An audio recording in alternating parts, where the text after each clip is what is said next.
नमस्कार मित्रांनो, श्री स्वामी समर्थ। यंदा कधी आहे पुत्रदा एकादशी जाणून घेऊया शुभ मुहूर्त आणि महत्व। पुत्रदा एकादशीचे व्रत खूप खास मानलं जातं।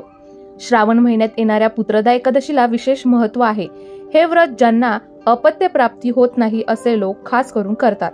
यंदा कधी आहे पुत्रदा एकादशी, चला तर मग जाणून घेऊया।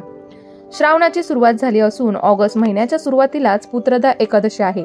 श्रावण महिन्यातील शुक्ल पक्षातील एकादशीला ही एकादशी साजरी करतात। यालाच पवित्रा एकादशी देखील म्हणलं जातं। पुत्रदा एकादशीचं व्रत खास करून मुलांसाठी केलं जातं। ज्या जोडप्यांना मूल हवं आहे किंवा संततीमध्ये अडचणी येतात ते लोक हे व्रत करतात। चला तर मग पुत्रदा एकादशी कधी आहे आणि तिचे महत्व काय आहे जाणून घेऊया। पुत्रदा एकादशीचं महत्व। पुत्रदा एकादशी जी श्रावण महिन्याच्या शुक्ल पक्षातील एकादशीला येते, यावर्षी 4 ऑगस्ट 2025 रोजी आहे। या दिवसाला पवित्रा एकादशी देखील म्हणतात। पुत्रदा एकादशीचं व्रत केल्याने संतती प्राप्ती होते आणि मुलाबाळांना सुख समृद्धी लाभते अशी मान्यता आहे। या व्रताचे मुख्य महत्व म्हणजे ज्या जोडप्यांना संततीची इच्छा आहे त्यांना पुत्र प्राप्ती होते।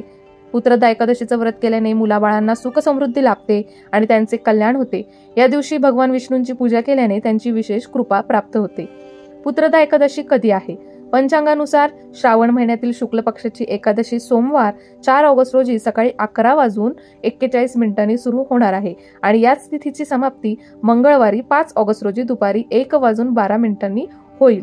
उदय तिथीनुसार पुत्रदा एकादशीचं व्रत मंगळवारी 5 ऑगस्ट रोजी पाळले जाणार आहे। पुत्रदा एकादशीचं व्रत कसं करावं? एकादशीच्या आदल्या दिवशी म्हणजेच दशमीला सूर्यास्तापूर्वी भोजन करावं। एकादशीच्या दिवशी सकाळी लवकर उठून स्नान करून स्वच्छ वस्त्रे परिधान करावी। घरात विष्णूची मूर्ती किंवा फोटो ठेवून त्यांची विधिवत पूजा करावी।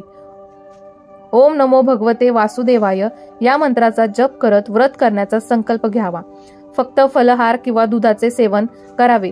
या दिवशी अन्न, पाणी आणि इतर पदार्थांचे सेवन टाळावे। दुसऱ्या दिवशी म्हणजेच द्वादशीला सकाळी पूजा करून ब्राह्मणाला भोजन दिल्यानंतर उपवास सोडावा। तर असे पुत्रदा एकादशीचं व्रत करावे। धन्यवाद।